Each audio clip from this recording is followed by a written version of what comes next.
বেশি কোয়ান্টিটি তৈরি করেন তো ডিমটা একটু বেশি দেবেন। এরপর দেখুন আমি আলুগুলো দিয়ে আলুগুলোকে সেদ্ধ করতে দিয়ে দিলাম। এরপর দেখুন আমি একটা চিকেনের এখানে ব্রেস্ট পিস নিয়েছি, মানে বুকের মাংস, হাড় ছাড়া, এখানে কিন্তু কোনো হাড় নেই, নর্মালি নির যে মাংসটা হয় সেটা নিয়েছি। এরপর দেখুন মাংসটাকে আমাদেরকে কিমা করে নিতে হবে। এখানে চাইলে আপনারা মানে হচ্ছে যে মিক্সিতে আপনারা কিমা করে নিতে পারেন, তবে আমি বলবো যে আপনারা এখানে ছুরির সাহায্যে বা বটির সাহায্যে আপনারা এখানে কিমা করবেন, তাহলে কিন্তু দেখবেন যখন আপনারা খাবেন তৈরি করে রেসিপিটা তখন কিন্তু চিকেনের পিসগুলো আপনারা ফিল করতে পারবেন। এবার দেখুন আমি আলুটাকেও নামিয়ে নিলাম। এবার ডিমটাকে আমি কুচিয়ে নিচ্ছি, যেহেতু আমি এখানে একটা ডিম দিয়েছি তার জন্য ডিমটা আমি এভাবে ছোট ছোট করে কুচিয়ে নিচ্ছি মাঝখান থেকে এখানে। এবার দেখুন ডিমটা যখন খুব ভালোভাবে সেদ্ধ হয়ে যাবে, একটু ঠান্ডা হতে দেওয়ার পর দেন আপনারা ডিমটাকে কুচিয়ে নেবেন এইভাবে। এবার আমাদের কিন্তু সব উপকরণগুলো এবারে রেডি। এবারে আমরা মেন ভর্তাটা রেডি করব। দেখুন আলুগুলোকে হালকা স্ম্যাশ করে নিয়েছি, একবারে খুব স্ম্যাশ করিনি। এরপর আমি এখানে দিয়ে দিলাম হচ্ছে যে পেঁয়াজ কোচানো, এরপর দিয়ে দিলাম এখানে টমেটো কোচানো, আর এখানে যে গাজরটাকে আমরা গ্রেট করে রেখেছিলাম, গ্রেট করা গাজরটা দিয়ে দিলাম। এবার এখানে আমি ধনেপাতা কুচানোটা দিয়ে দিলাম।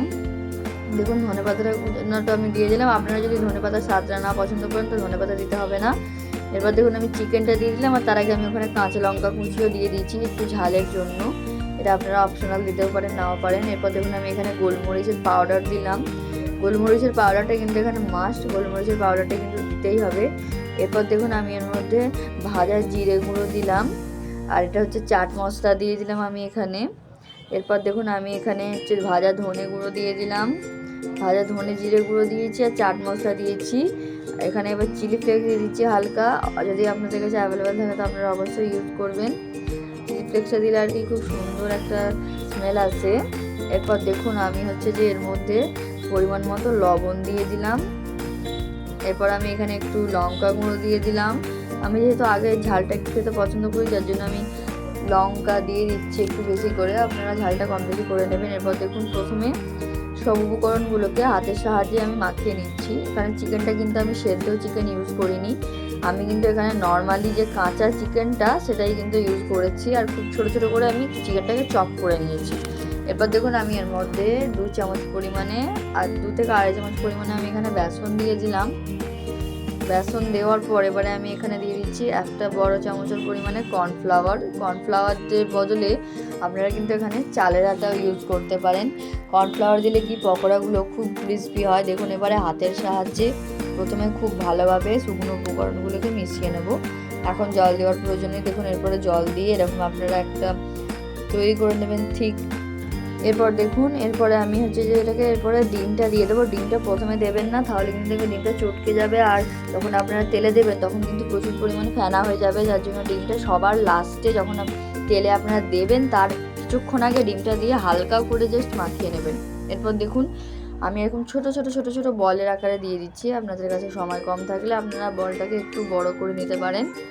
দেখুন এখানে আমি ডুবো তেলে ভাজছি, ফ্লেমটা একদমই লোয়েতে দিয়েছি, যেহেতু চিকেনটা সেদ্ধ হয়নি যার জন্য চিকেনটা কিন্তু সেদ্ধ হতে কিছুটা সময় লাগবে।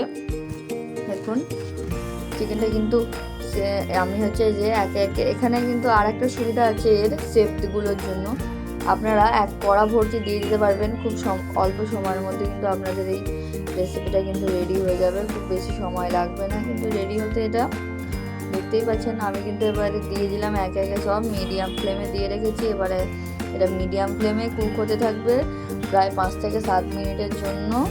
মিডিয়াম ফ্লেমে আমাদেরকে এটাকে কুক করতে হবে। দেখুন এবারে 1 পিঠ হয়ে গেছে। আমি মাঝে মাঝে কিন্তু আপনারা এগুলোকে উল্টে দেবেন, নাহলে কিন্তু পুড়ে যাবে। দেখুন এবারে আমি হচ্ছে যেগুলোকে 1 পিঠ করে উল্টে দিচ্ছি। আপনারা হয়তো দেখেই বুঝতে পারছেন এখনই এটা কতটা পরিমাণে ক্রিস্পি হয়েছে। দেখুন এবারে হচ্ছে যে আমার সবগুলো কিন্তু উল্টানো রেডি।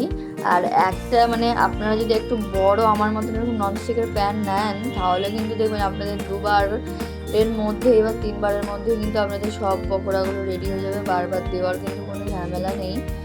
একবার আপনারা যতগুলো পারবেন একটা কড়াইতে দিতে আপনারা কিন্তু দিয়ে দিতে পারেন। দেখুন এবারে আমি একে একে তুলে নিচ্ছি। তেলগুলোকে আমি একটা কাগজে রেখেছি নিচে, যাতে তেলগুলোকে শুষে নেয় খুব ভালোভাবে। দেখুন আমি কিন্তু একে একে তুলে নিচ্ছি। আর কতটা ক্রিস্পি হয়েছে, ডিমের সাথে চিকেনের কিন্তু দুর্দান্ত কম্বিনেশনের একটা রেসিপি কিন্তু আজকে আমি আপনাদের সাথে শেয়ার করে দিলাম। তো অবশ্যই বাড়িতে বানিয়ে ট্রাই করবেন, আর আমার ভিডিওতে কমেন্ট করে যাবেন যে কেমন লাগলো আপনাদেরকে খেতে এই রেসিপিটা বা এই ধরনের পকোড়ার রেসিপিটা। দেখুন আমি কিন্তু আর একবারও দিয়ে দিচ্ছি একইভাবে। দেখুন আমার কিন্তু সব পকোড়াগুলো রেডি। কতটা পরিমাণে ক্রিস্পি এবং ডিলিশিয়াস দেখতে লাগছে আপনারা তো দেখেই বুঝতে পারছেন। কেচাপের ছাড়াই কিন্তু এটা খেয়ে ফেলবেন আপনারা, একটা খেলে মন ভরবে না, অনেকগুলো খেতে ইচ্ছা করবে। আর এটা কেচাপ ছাড়াই কিন্তু আপনারা খেয়ে নিতে পারবেন।